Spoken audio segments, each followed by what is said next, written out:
하나님 말씀은 신약성경입니다. 신약성경 베드로 후서 1장입니다. 베드로 후서 1장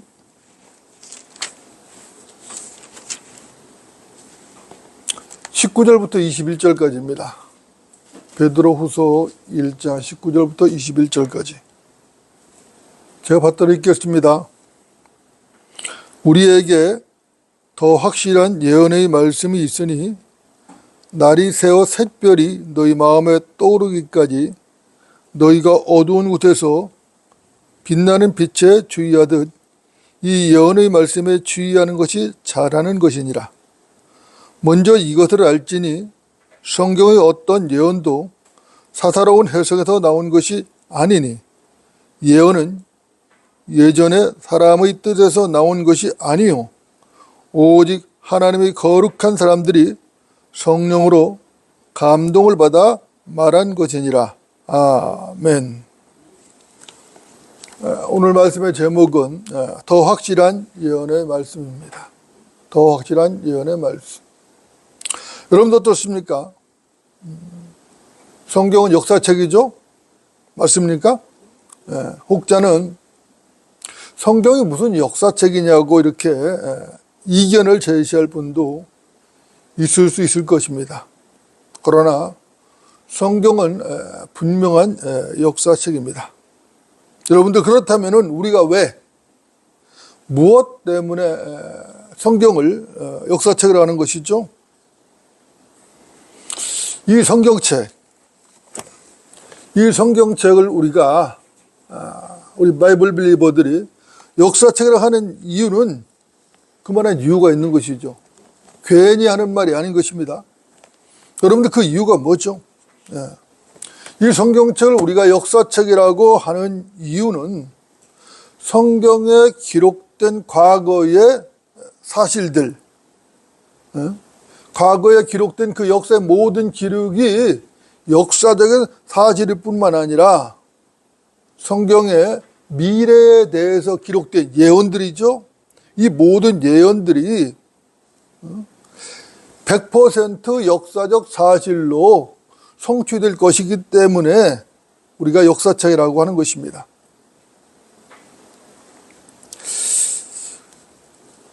이것이 어떻게 가능한 것인가? 이유는 간단한 것이죠. 이 책이 하나님의 말씀이 하나님께서 주신 말씀이기 때문에 가능한 것이죠. 하나님 말씀이란 말입니다. 성령의 감동을 받은 사람들이 그 감동을 기록을 했거든요. 그래서 그 성경을 말해 영감을 받았다 이렇게 말하는 거거든요. 그렇기 때문에 가능한 것입니다. 하나님께서는 과거, 현재, 미래에 제한이 없으시죠? 하나님께서 그런 제한이 없으십니다. 우리 왜 그러죠? 하나님은 영원하시죠. 그죠? 그 하나님께서 시공을 초월하시는 분이다 이겁니다. 그래서 우리 뭐라죠? 전지전능하시다 말하는 거죠. 여러분들 맞습니까?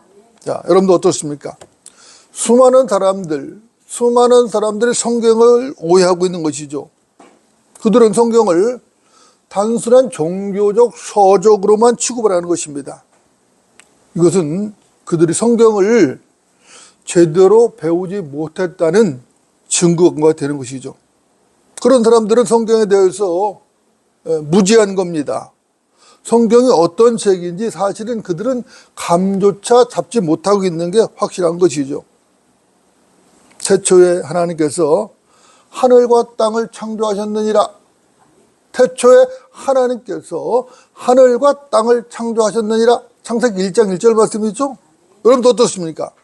창세기 1장 1절 이 말씀, 성경 66권에서 맨 처음에 나오는 이 첫 구절, 이 한 구절만 봐도 우리는 이 성경책이 단순한 종교적 서적이 아니라는 사실을 알 수 있는 것입니다. 창세기 1장 1절 이 말씀은 역사의 시작을 알리는 것이죠. 하나님께서 역사의 시작을 알리는 위대한 선포를 하신 것입니다. 세상의 그 어떤 종교 서적에도 처음부터 역사의 시작을 선포한 책은 없습니다. 이 점에서도 성경은 아주 특별한 책이 분명한 것이죠. 하나님을 거부하는 자들, 하나님을 거부하는 자들에게는 이 성경이 역사책이라는 사실이 싫은 겁니다. 그들에게는 이것이 치명적이 되는 것입니다. 왜 치명적이냐면은 이유는 간단한 것이에요. 이 성경책이 역사책이라면은 하나님께서 이 인류 역사에 개입하시는 것이 확실하기 때문에 그들이 싫어하는 것이고 치명적이라는 것입니다. 분명히 하나님께서는 역사의 시작을 알리셨거든요. 그분이 시작을 하셨다고. 그러니까 하나님께서 역사에 개입하신 것이 확실한 것이거든요. 그러니까 하나님을 거부하는 게 싫은 것이에요. 그래서 그들이 무슨 짓을 했는가 하면은 그들은 수단과 방법을 가리지 않고 성경을 변제했던 것입니다. 여러분도 어떻습니까? 그들은 성경을 거부하고 파괴하는 자들이죠. 역사적으로 봐도 그런 자들 성경을 조롱하고 성경을 읽지 못하게 하고 그래서 금소리 지적한 거죠. 성경을 읽는 사람은 잡아다 죽이는 거, 처벌하는 거예요. 금소리 지정하고 성경을 불태워버렸던 것입니다. 여러분들, 지금도 그게 다르지는 않죠. 성경에 대한 그런 자들의 적대감은 지금도 여전한 것입니다. 그러나 그렇다고 해서 그들이 적대감을 가지고 성경을 대한다고 해서 달라질 것은 없어요. 나는 알파와 오메가요, 시작과 끝이며 처음과 마지막이라. 계시록 22장 13절이죠. 나는 알파와 오메가요, 시작과 끝이며 처음과 마지막이라. 여러분들, 역사의 주인공이 누구시죠? 역사의 주인공은 주 예수 그리스도입니다. 그죠? 역사의 주인공은 주 예수 그리스도시라고. 그래서 역사라는 것은 그분의 이야기죠. His story. 그죠? 역사는 히스토리라고. 그죠? 히스토리. 그분이 역사를 시작하셨고 지금도 그분이 역사를 주관하고 계신 것입니다. 그죠? 장차 이 역사가 언젠가는 끝날 텐데 끝나는 것도 누가 끝내시죠? 그분이 끝내시는 거예요. 그렇죠? 그분이 주 예수 그리스도 우리 하나님이십니다. 그분은 창조주시죠? 그분의 말씀은 절대적이라고요. 그분은 하나님이신데 어떤 하나님이세요? 영원하신 하나님이라고. 절대적으로 역사하시는 영원하신 하나님이시라고. 마태복음 11장을 볼까요? 마태복음 11장입니다. 마태복음 11장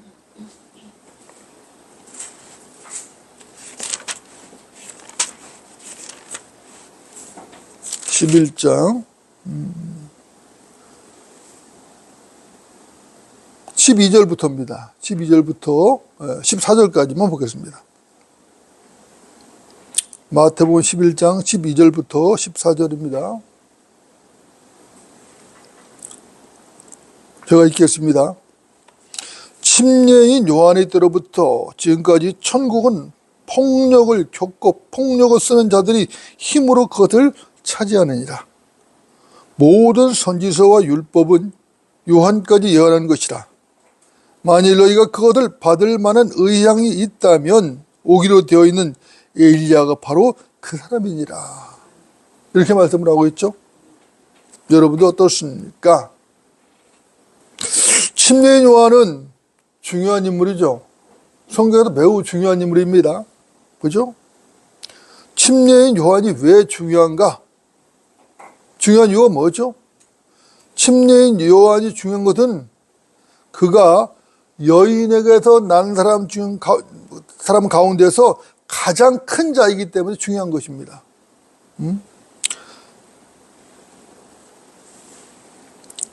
우리가 방금 읽은 마태복음 11장 12절 바로 앞구절입니다. 11절 보면 이렇게 나와요. 진실로 내가 너에게 말하노니 여자에게서 태어난 사람 가운데 침례인 요한보다 더 큰 사람은 일어난 적이 없었느니라. 그러나 천국에서는 가장 작은 사람이라도 그보다 크니라, 더 크니라 이렇게 하거든요. 그러니까 여자에게서 난 사람에서 가장 큰 사람이 누구라고요? 침례인 요한이라고 성경은 말하고 있는 것입니다. 그는 메시아를 최종적으로 예언한 선지자죠. 그는 엘리야의 영과 능력으로 왔습니다.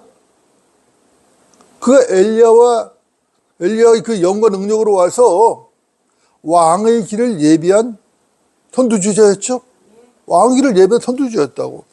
그에 의해 한 세대가 종결이 되기 때문에 그 침례인 요한의 위치는 매우 중요한 것입니다. 진리의 말씀 분명하죠. 주님께서 침례인 요한까지를 한 세대로 나누어 놓았습니다. 이것은 천국과 관련하여 세대적 진리에 관하여 한 기초가 되는 것이죠. 천국이 예언되는 시대는 구약부터 침례인 요한까지입니다. 구약부터 침례인 요한까지는 천국이 예언이 됐어요. 그리고 천국이 폭력으로 탈취되는 시대, 그 시대를 과도기라고 할 수 있는데 침례인 요한부터 예수님의 죽음까지예요. 침례인 요한부터 예수님의 죽음까지가 천국의 폭력으로 탈취되는 시대, 즉 과도기란 말입니다. 그리고 세 번째로 천국이 드러나는 시대는 어느냐? 천년왕국이에요. 천년왕국가 드러나죠? 그럼 교회 시대는 뭐냐? 교회 시대는 천국이 신비 속에 감춰진 시대죠. 천국이. 유대인을 왕으로, 천국의 왕으로 주님께서 오셨는데 그 백성들이 거부했죠? 거부하고 그를 오히려 죽여버렸다고. 그래서 천국이 신비 속으로 감춰져 버렸다고.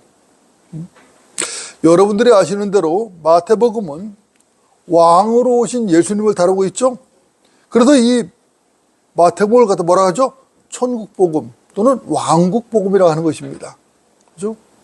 이 점을 절대로 놓치면 안 되죠. 본문 12절에 나온 지금이라는 말은 주께서 말씀하신 그 당시가 분명한 것이죠. 그 시대의 특징이 있어요. 주께서 이 땅에 오셔서, 그죠? 초림하셔서 지상사역을 하던 시대. 그 시대가 지금 주님께서 말씀한 지금이거든요. 그 시대는 천국의 폭력으로 탈취되는 시대예요. 이 말은 무슨 말이냐면은 폭력을 쓰는 자들이 폭력으로 천국을 차지한다는 말인 것입니다. 여러분들 아시는 대로 폭력이라는 것은 부정적이죠? 매우 부정적인 단어예요. 긍정적일 수가 없어요. 매우 부정적인 단어입니다. 여러분들 여기서 폭력을 쓰는 자들이 그래서 누구죠? 폭력을 쓰는 자들은 그 당시 힘 있는 종교 지도자들이었어요. 그렇죠? 바리새인이라든가 서기관이라든가 아니면 사두개인이라든가 율법사라든가 제사장이라든가 이런 사람들, 종교적으로 힘이 있는 사람들, 종교적 기득권을 가지고 있는 사람들, 그들이 바로 폭력을 쓴 자들이었다는 거예요. 이들이 천국의 도래를 막은 위선자들이었죠. 그들은 메시아들을 기다린다고 하면서도 사실은 그 메시아, 그 왕이 자기들에게 왔는데도 그 왕을 거부했다고요. 거부하고 그 왕국을 자기들이 차지하려고 했던 자들입니다. 그들은 왕의 표적을 보여달라고 요구했죠. 끊임없이 보여줘도 계속해서 왕의 표적을 보여달라고 계속 요구를 했던 것입니다. 그러나 그들의 마음도 어떤 마음이었죠? 왕을 거부하기로 확정한 마음이었어요. 왕을 받아들일 생각이 없어요. 받아들일 생각이 전혀 없어요. 그럼에도 불구하고 표적을 요구했다는 거예요. 이거 뭐죠? 위선자죠. 위선자입니다. 여러분도 위선자들 분명하죠. 그런 자들이 주님께서는 이들 갖다가 거짓 선지자라고 경고를 하셨어요. 그리고 위선자며 개고 돼지들이라고 두 차에 걸쳐 책망하고 질책을 하셨습니다. 그런데도 요즘에도 오늘 본문 12절을 마태복음 11장 12절을 해석하면서 이렇게 해석하는 사람도 있어요. 열심히 있는 사람이 천국을 차지한다. 이렇게 가르치는 거지. 열심을 내는 사람이 천국을 차지한다. 그러니까 당신들도 열심을 해서 천국에 들어가야 되다. 천국을 차지한다. 이렇게 가르치는 거예요. 행위구원이죠. 분명한 행위구원이죠. 제도화된 기독교계에서 이런 자들이 질비하게 넘쳐나고 있는 거예요. 이들도 천국을 탈취하려고 한 자들이죠. 현대판 위선자들이라고 이들도. 이들이 주장하는 핵심은 간단한 거예요. 그들이 주장하는 핵심이 뭐냐면은 복음으로 인한 천국의 확장이에요. 복음을 전파해서 천국을 확장해야 된다는 거예요. 뭐 천국은 그렇게 확장되는 게 아니죠. 확장되는 성질일 것이 아니에요. 그러니까 이것은 명백한 오류인 것이죠. 제가 다시 한번 강조를 합니다. 마태복음은 왕으로 오신 예수님을 다루고 있습니다. 그죠? 예수님은 천국의 왕이시죠? 그분은 유대인의 왕이시고 천국의 왕이시라고. 그분이 오실 때 천국의 왕권과 하나님 나라의 왕권을 다 가지고 오셨다고. 그죠? 성경에서 말씀하는 천국은 결코 셋째 하늘 나라가 아닌 겁니다. 지금 많은 사람들이 천국 가면 셋째 하늘하고 같은 것도 알고 있어요. 그러나 천국은 셋째 하늘나라가 아니에요. 응?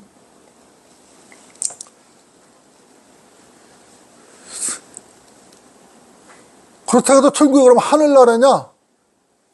지금 하늘나라도 아니에요. 천국은 영적인 나라죠. 예수님께서 십자가 달려 죽으시면서 하나님께서 천국의 왕국을 가져가셨어요. 교회 시대에 남아있는 것은 하나님 나라의 왕권만 남아있는 거예요. 하나님 나라는 영적인 나라죠. 물리적인 나라가 아니에요. 먹고 마시는 나라가 아니라고. 의와 화평의 나라라고. 영적인 나라라고. 교회 시대에는 예수께서 들어오심으로 말미암아, 예수를 영접함으로 말미암아 그 성도 안에서 화평이 일어나는 거예요. 의와 화평이 일어나는 거라고. 하나님과 화평이에요. 하나님의 의를 가지고, 예수를 통하여 온 하나님의 의를 가지고 하나님과 화평하는 거예요. 그래서 하늘나라가 이루어지는 거예요. 그러니까 천국은 하늘나라도 아니고 하나님 나라도 아니에요. 지금 이 시대에는. 이걸 알아야 된다고. 근데 사람들 혼동하는 거예요. 혼동하는 거예요. 자꾸 혼동하는 겁니다. 그것은 그렇게 된 이유가 뭐냐 하면은 성경을 올바로 나눌 줄 모르고 공부해서 그래요. 성경을 어떻게 나눠야 되는지를 모르는 거예요. 올바로 나눌 줄 모르는 거예요. 성경을 올바로 나누어서 읽어야 되는데 성경을 올바로 나눌 줄 모르니까 성경을 제대로 읽을 수가 없어요. 제대로 읽을 수가 없는 겁니다. 누구든지 마태복음을 읽을 때는 천국이라는 이 용어가 유독 마태복음에만 나오는 용어라는 사실을 알아야 돼요. 천국이라는 용어는 다른 데는 안 나와요. 성경 66권에서 오직 마태복음에만 나오는 용어예요. 마태복음 뭐랬어요? 왕의 복음이라 했잖아요. 천국 복음이라 그랬잖아요. 이걸 알아야 된다고. 다시 한번 강조합니다. 마태복음은 유대인의 왕으로 오신 예수님을 다루고 있습니다. 천국은 그분의 왕국이죠. 예수님의 왕국이에요. 그 왕국은 지상에 세워지는 나라입니다. 물리적이고 실제적인 나라예요. 가시적이고 정치적인 나라예요. 주님께서 다윗의 보좌에서 실제로 통치하시는 나라라고. 이게 천국이라고요.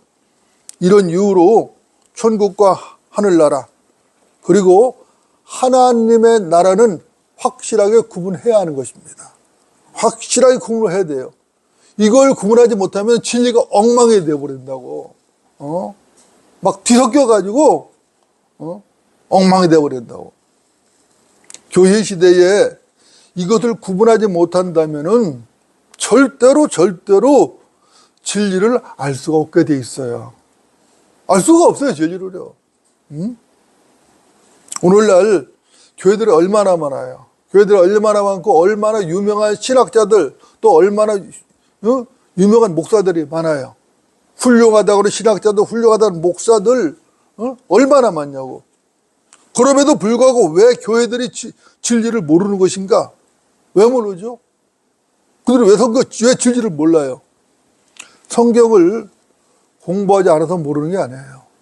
물론 성경 공부에 게으른 면도 없는 건 아니지만은 그들이 성경을 공부를 하고 밤을 새워 공부를 해도 진리를 모르는 이유는 간단한 것이에요. 성경을 올바로 나누어 공부할 줄 몰라서 그래요. 이것이 원인이에요. 이것이. 그렇다면은 그들은 왜 성경을 올바로 나누어 공부하는 것을 모르는가? 왜 모르죠? 이유가 뭐예요? 디모데후서 2장 15절이 변개된 성경을 가지고 읽어서 그래요. 디모데후서 2장 15절이 변개된 성경을 가지고 그들이 읽고 공부하기 때문에 모르는 것이에요. 개혁성경이나 개혁개정판은 디모데후서 2장 15절에 나오는 진리의 말씀을 올바로 나누어라는 이 구절을 갖다가 진리의 말씀을 옳게 분별하며라고 변질해 버렸어요.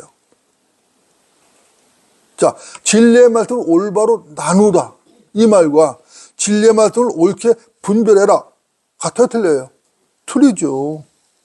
그러니까 그런 변개된 성경을 가지고는 수십 번, 수백 번을 읽는다 할지라도 절대로 진리를 알 수가 없어요. 절대로 진리를 알 수가 없어요. 올바로 나누는 것과 올바로 분별하는 것은 전혀 다른 얘기인 것이에요. 같은 얘기가 아니라 전혀 다른 얘기예요. 이것이 전부가 아니죠. 자신이 하나님 앞에 부끄럽지 않은 일꾼으로 인정받도록 공부하라 이 구절을 갖다가 뭘 했어요? 개혁성경과 개혁개정판은 부끄러울 것이 없는 일꾼으로 인정된 자로 자신을 하나님 앞에 드리기를 힘쓰라 그랬어요. 자, 부끄러울 것이 없는 일꾼으로 인정된 자로 자신을 하나님 앞에 드리기를 힘쓰라. 이게 무슨 얘기예요? 열심을 내려서 헌신하라는 얘기잖아요. 그렇죠? 그 얘기잖아요. 자신이 하나님 앞에 부끄럽지 않은 일꾼으로 인정받도록 공부하라는 것하고 전혀 다른 것이에요. 공부하는 것과 힘쓰는 얘기는 전혀 다른 것이에요. 그렇죠? 어떻습니까? 의미가 전혀 다르죠. 전혀 다릅니다. 그러니까 변개된 성경을 가지고 아무리 공부를 한다 할지라도 그 성경을 아무리 여러 번 읽는다 할지라도 결코 진리의 지식이 이룰 수가 없어요. 진리의 지식이 이르러야 되는데 진리의 지식이 이룰 방법이 없어요. 하나님께서는 모든 사람의 구원을 받고 진리의 지식에 이르기를 원하신다고 말씀하셨죠. 하지만 진리를 배울 수 없는데 진리를 배울 수가 없는데 어떻게 진리의 지식이 이룰 수가 있느냐고요. 진리를 배워야지 뭐 진리의 지식이 이르든지 말든지 할 거 아니에요. 근데 진리를 배울 수가 없어. 왜? 진리를 배우는 방법을 몰라. 그러니까 진리가 없죠. 진리 지식이 이룰 수가 없는 것이에요. 이것이 현대 기독교에 계속되는 비극인 것이. 킹 제임스 성경을 버리고 난 이후에 계속되는 이 비극인 것이라고. 여러분들이 이미 아시죠? 성경을 시대와 대상, 그죠? 하나님의 경륜이라고 말하죠? 시대와 대상에 따라 올바로 나누어 공부하지 않는다면은 결코 진리를 배울 수가 없어요. 그 사람이 아무리 신학 공부를 열심히 하고 석박사학위를 다 취득했다 할지라도 진리의 지식이 이룰 수는 없어요. 그건 불가능하다고. 그러니까 성경을 올바로 나누어 공부하면은 진리의 지식에 이를 수 없단 말이에요. 절대 진리를 배울 수가 없어요. 뿐만 아니라 그렇게 계속 그것을 읽게 되면은 성경은 앞뒤가 맞지 않는 책이 되는 것이에요. 자, 성경의 이야기가 기록이 앞뒤가 맞지 않는다. 그럼 어떻게 되죠? 믿을 수 없는 책이죠. 사람이 말을 해도 앞뒤가 맞는 이야기를 해야지 믿는 거야. 사실을 받아들이는 거 아니에요. 근데 앞뒤가 맞지 않는 얘기를 계속하면은 누가 믿어요, 그것을요? 마찬가지로 성경도. 성경 기록 66권 기록이 앞뒤가 맞아야 된단 말입니다. 앞뒤가 맞지 않는데 누가 그걸 믿느냐고. 도저히 믿을 수가 없는 것이죠. 그렇죠? 어디서는 율법의 행위로 구원받는다고 말을 하고, 그렇죠? 어디서는 율법이 행위가 필요 없이 믿음으로 구원받는다고 말을 하고, 어디서는 구원을 한 번 받은 구원도 잊어버릴 수 있다고 말하고, 잃어버릴 수 있다고 말하고, 어디든 한 번 받은 구원은 영원히 보장된다고 말을 하고, 도대체 어떤 말이 맞는 거야, 도대체. 하나님의 말씀, 이 책이 앞뒤가 만 종잡을 수가 없다고. 혼란스러운 거예요. 그러니까 누가 그 책을 믿을 수 있겠어요? 안 믿는다고요. 성경을 1.1획도 틀림없는 하나님 말씀이라고 믿는다고 하는 기독교인들조차도 결정적인 순간에는 이 책이 맞기는 맞는 건가? 맞기는 맞는겨? 하나님 말씀 맞는겨? 내가 볼 때는 앞뒤가 전혀 안 맞는데? 응? 의심을 하게 되는 것이죠. 사실 의심을 하는 게 정상이죠. 의심을 할 수밖에 없어요. 성경을 안 읽은 사람은 모르겠으나, 읽자를 무조건 나 믿어! 그런 사람은 모르겠으나, 읽고 공부를 한 사람이라면은 의심이 갈 수밖에 없어요. 왜? 앞뒤가 안 맞는데. 안 맞는데. 그러니까 어떻게 되겠어요? 올바른 믿음을 가질 수가 없다고요. 그죠? 성경을 하나님 말씀이라고 믿어보려고 애를 쓰는 것이죠. 왜? 목사가 설교할 때 이 책은 틀림없는 하나님 말씀입니다. 1.1획도 틀림없는 하나님 말씀이라고 강론해서 이야기하니까 믿어보려고 애를 쓴단 말입니다. 그러나 전국에는 결정적인 순간에는 책도 사람이 만든 것이지, 성경도 여러 책들 중에 한 권이지 뭘. 여러 종교서 써 있잖아. 천수경도 있고 금강경도 있고 논어 맹자 대학 등등 많은 책들이 있는데, 그 종교적 책, 종교적이고 교훈적인 책들 중에 하나라는 결론을 내리게 되는 것이. 응? 이게 자유주의 신학자들, 자유주의 신학이라고. 그러면 그것이 자유주의 신학자만 그런 거냐, 아니란 말, 이것이. 은연중에 모든 제도화된 교회 안에 퍼져 있다고, 이게. 왜? 앞뒤가 안 맞으니까. 응? 나름 성경을 읽는다 하는 사람들은 앞뒤가 안 맞는 책을 보고 이해가 안 간다, 이거예요. 근데 안 믿는다 할 수는 없단 말이에요. 근데 믿는다고 말을 한단 말이에요. 하나님 말씀이 틀리면 어떡하, 믿는다고 말을 해. 근데 속에서는 안 믿어. 속에서는. 믿을 수가 없지. 앞뒤가 안 맞는데 자기가 봐도. 어떻게 믿어, 그것을. 그렇죠? 응? 그러니까 이 책도 역시 사람이 썼기 때문에 오류가 있을 테고 오류가 있구나. 응? 다른 책들과 마찬가지고 다 다른 종교 서적들과 마찬가지구나. 이렇게 결론을 내리는 것이죠. 그때부터 그 사람은 어떻게 돼요? 위선적인 종교인이 되어버리는 것이죠. 그때부터 그는 위선적인 종교인이 되어버리는 거예요. 여러분도 어떻습니까? 이건 참담한 현실이죠. 참담한 현실이라고. 그러나 성경은 그런 책이 아니죠. 아까도 말했지만 성경은 하나님의 사람들, 성령의 감동을 받은 하나님의 사람들이 기록했다고. 성령의 그 감동을 기록했다고. 그래서 성경 66권을 뭐라 그래요? 영감받았다고 말하는 거예요. 성경 66권, 이 성경 66권은 영감받은 하나님의 말씀이라고요. 주님의 말씀은 절대로 옳은 것이죠. 그분의 모든 역사는 진리 가운데서 이루어지는 것입니다. 사도 바울은 이 점을 분명하게 선포했어요. 이 말씀은 신실하며 온전히 받아들이기에 합당하도다. 디모데전서 4장 9절이에요. 이 말씀은 신실하며 온전히 받아들이기에 합당하다고 사도 바울은 기록한 것이에요. 예수님께서 말씀하셨죠? 뭐라고 하셨어요? 아버지의 말씀은 진리니이다. 응? 아버지의 말씀은 뭐라고요? 진리니이다. 요한복음 17장 17절 말씀이에요. 여러분도 어떻습니까? 성경 66권 진리의 말씀 맞습니까? 하나님 말씀은 살아있고 하나님 말씀은 결코 매이지 않습니다. 하나님 말씀은 인간들이 그것을 어떻게 없애버리려고 하고 한다도 없어지는 게 아니에요. 그들 변개하고 바꾸고 삭제해도 하나님께서는 하나님의 사람을 통해서 어디선가 보존을 하고 계신 것이에요. 그 보존된 말씀이 지금 우리 손에 들려있는 것이에요. 지금 대한민국에 1천만 기독교인들이 있다고 말하는데 수많은 사람들, 그 사람들은 다 어때요? 변제된 성령을 가지고 있다. 하나님께서 쓰시고 보존하신 온전한 성령을 가지고 있는 사람은 대한민국에 얼마 되지 않는다고요. 그 성경을 우리 손에 하나님 들려주셨다고. 이것은 엄청난 복인 거예요. 엄청난 사명인 거라고. 이건 간단한 일이 아니에요. 한국의 모든 교회, 세계의 모든 교회들이 지금 마귀에게 놀아나고 있는 거라고 지금. 마귀에 속은 것이라고. 그것도 마귀의 종들로 되어 있다고 지금. 물론 그 중에는 거듭난 사람도 있을 것이에요.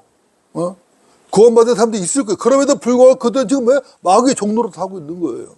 막은 짓을 하고 있는 것이라고. 성경의 예언들은 성취됩니다. 100% 성취가 됩니다. 누가 역사를 미리 기록할 수 있겠습니까? 누가 앞으로 일어날 일들을 미리 기록할 수 있겠어요? 감히 역사를 미리 기록할 수 있는 자는 없는 것이에요. 역사를 미리 기록하실 수 있는 분은 오직 한 분, 모든 역사의 주관자이신 오직 한 분, 우리 하나님 한 분뿐이신 거예요. 하나님께서는 시간과 공간에 매이지 않으십니다.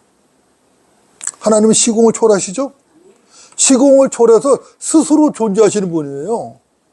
세상 모든 것들은 다 피조물입니다. 그러나 오직 하나님만이 스스로 존재하시는 분이에요. 시공을 초월하면 I am that I am. I am that I am이라고. 그분은 스스로 존재하신다고. 하나님은 영원부터 영원까지 살아계시죠? 모든 분자 활동이 정지된 영혼에 거하시는 분이라고. 성경을 보면 특이한 예언들이 기록이 되어 있는 걸 볼 수가 있어요. 보통 우리가 예언이라고 말하면은 미래에 일어날 일들, 앞으로 일어날 일들을 기록한 거잖아요. 이게 예언이잖아요. 미래에 일어날 일, 앞으로 이런 일들을 말하는 게 바로 예언이라고. 그렇다면은 모든 예언은 시제가 어떻게 되죠? 미래 시제로 기록되어야 되는 것이에요. 그렇죠? 그런데 성경을 보면은 과거 시제로 기록된 예언이 있다는 것이. 우리가 상식적으로 생각할 때에, 인간적으로 생각할 때는 예언을 기록할 때 미래 시제로 기록해야 된단 말이에요. 그런데 과거 시제로 기록된 예언들이 있다는 것이에요. 인간적인 생각은 도저히 이해가 안 되죠. 말도 안 되죠.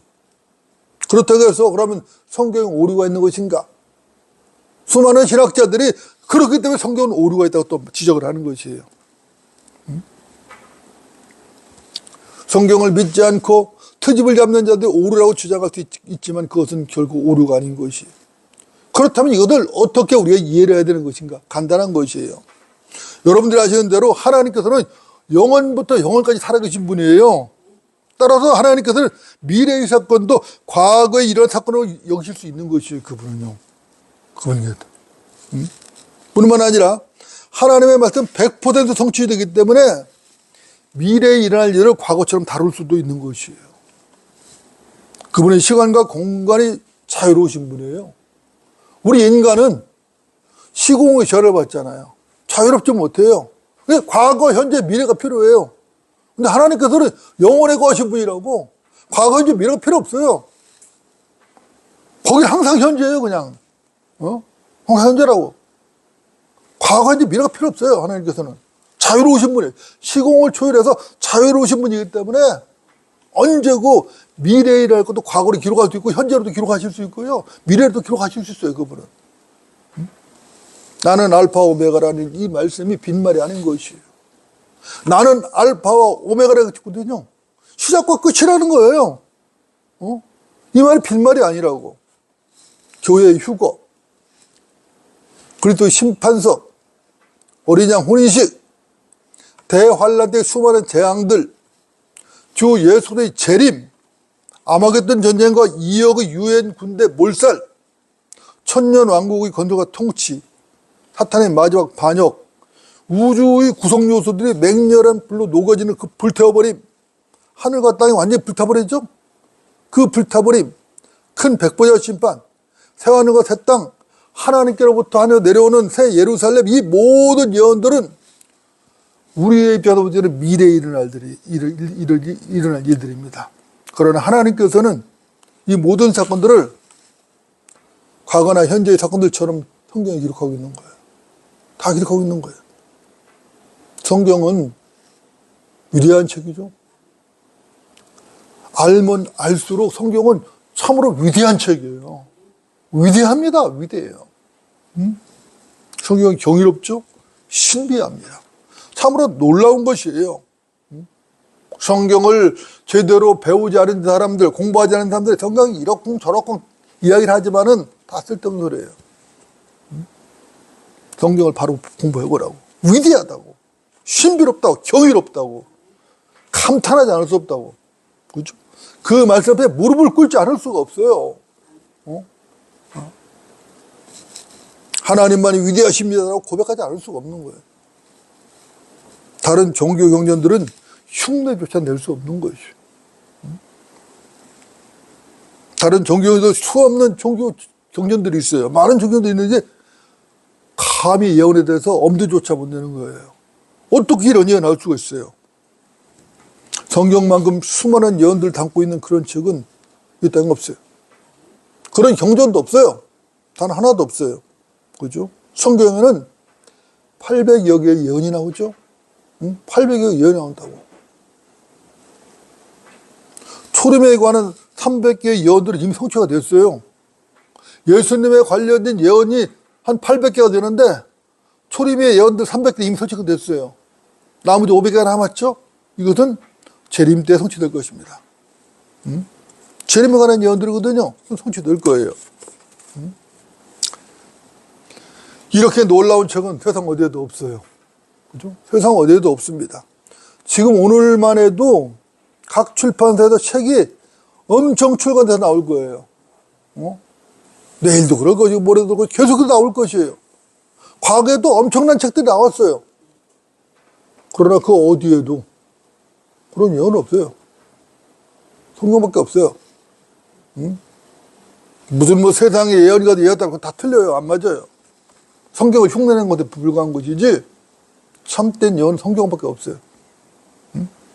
베드로는 이 사실을 확실하게 알았던 것입니다. 자, 이제 베드로서 1장을 보고 정리를 하겠습니다. 베드로서 1장 다시 돌아갑니다. 베드로후서 1장.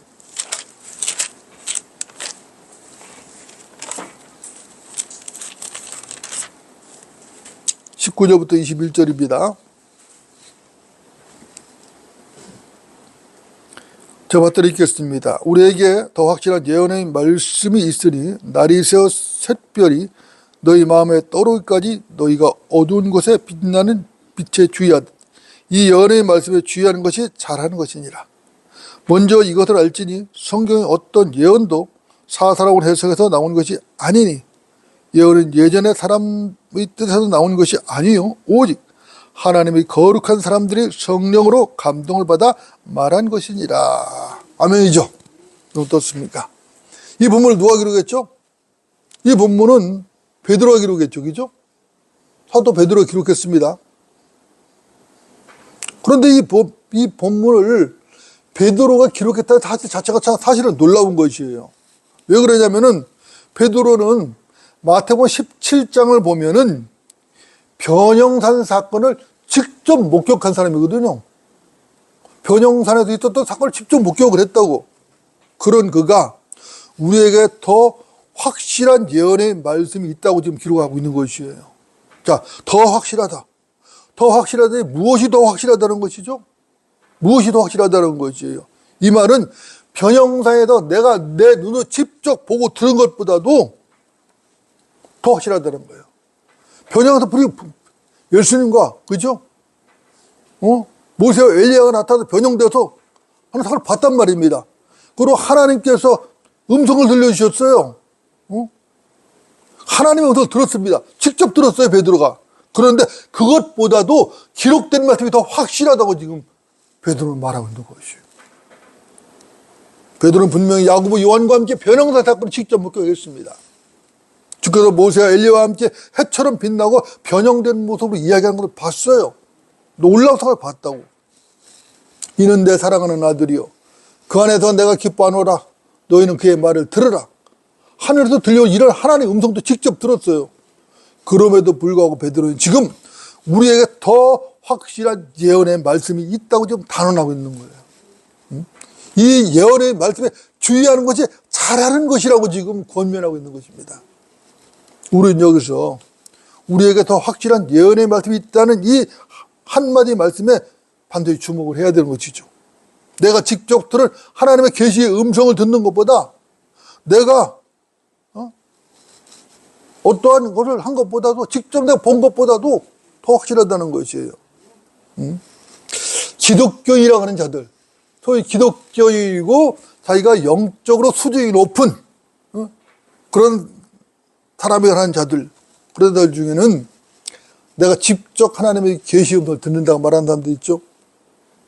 또 내가 꿈에 하나님을 만났다는 사람도 있어요. 또 내가 방언 중에 환상을 봤다는 사람도 있어요.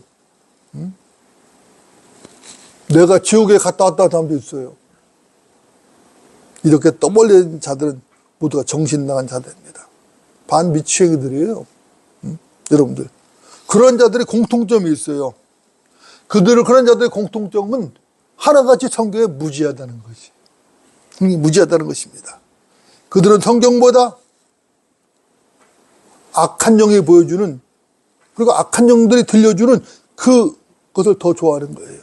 이상한 환시나 환청을 성경보다 훨씬 더 좋아하고 하나님 말씀 성경보다 권위를 거기에 더 두는 것이 미치행들이죠. 그렇죠? 그들은 그런 환각이 마귀의 미혹인 줄도 모르는 것이. 그리고 그걸 갖다 성령 체험했다고 말하는 것이죠. 그걸 가지고 성령 체험했다고 철떡까지 믿는 거예요. 철떡같이 믿는 거예요. 그리고 우쭐대는 거죠. 그런 자의 특징 하나같이 교만하다는 거예요. 이것이 은사주의에 빠진 멍청이들이라고. 여러분도 어떻습니까? 여러분들 중에도 이런 환각을 추구하는 사람이 있어요? 환상을 추구하는 사람이 있습니까? 없죠? 다른 거 추구할 거 없어요. 다른 거 추구할 게 없다고. 전혀 없어요. 하나님의 말씀이 성경 한 권이 부족한 것이에요. 하나님께서 쓰시고 섭리적으로 보존하신 이 성경 한 권이면 족한 것이에요. 더 이상 필요 없어요. 왜냐하면 기록된 말씀보다 더 확실한 건 없어요. 기록된 것은 변화될 수가 없어요. 변경될 수가 없어요. 기록된 말씀은 하나님 뜻에서 나온 게 아니라고 말씀했죠. 하나님의 거룩한 사람들이 성령의 감동을 받아서 말한 것이라고 했어요. 그렇기 때문에 성경을 영감받은 하나님 말씀이라고 말하는 거예요. 그렇죠? 여러분도 어떻습니까? 여러분들 이 성경 믿으십니까? 이 성경 60권 믿으세요? 네, 참 잘하시는 것이죠? 성경을 믿지 않는다면 그 사람을 우리가 그리스도인이라고 말할 수 없죠. 성경을 믿지 않는 그리스도인이라 그거 어떻게 인정하겠어, 그 소리야? 우리가 어떻게 해서 그리스도인이 되었는가? 성경에 기록된 주 예수 그리스도, 그분을 통해서 주어진 은혜의 복음을 두고 그분을 믿어서 우리 구원받은 것이에요. 그래서 우리가 그리스도인이 되었다고. 이제 주께서 다시 오신다고 하셨죠? 내가 반드시 속히 오리라. 내가 반드시 속히 오리라. 내가 반드시 속히 오리라. 그죠? 이것보다 더 확실한 예언의 말씀 어디 있어요? 주님 다시 오시는 것입니다. 다시 오셔요. 그죠? 주의 말씀을 신뢰하고 우리는 믿음의 선한 싸움을 싸워야 된다고. 그러면서 믿음의 길을 달려가야 된다고. 믿음의 선한 싸움을 싸우며 달려가야 된다고. 그러기 위해서는 주의 말씀을 신뢰해야 된다고. 주의 말씀을 신뢰하지 못하는 사람이 어떻게 믿음의 선한 싸움을 싸우겠어요? 어떻게 믿음의 경지를 완주할 수 있겠냐고. 다 중간에 나가 떨어지지. 흉내만 내다 마는 것이지. 불가능하다고. 그죠? 우리 모두 주님의 재림을 사모하는 그런 성도들이 되어야 될 것입니다. 하나님의 확실한 말씀에 믿음의 뿌리를 깊게 내리고 확신하고, 그죠? 주님 오시는 그날까지 주님의 재림을 기다리며 믿음의 경지를 달리는 저와 여러분이 되어야 할 것입니다. 기도하시겠습니다.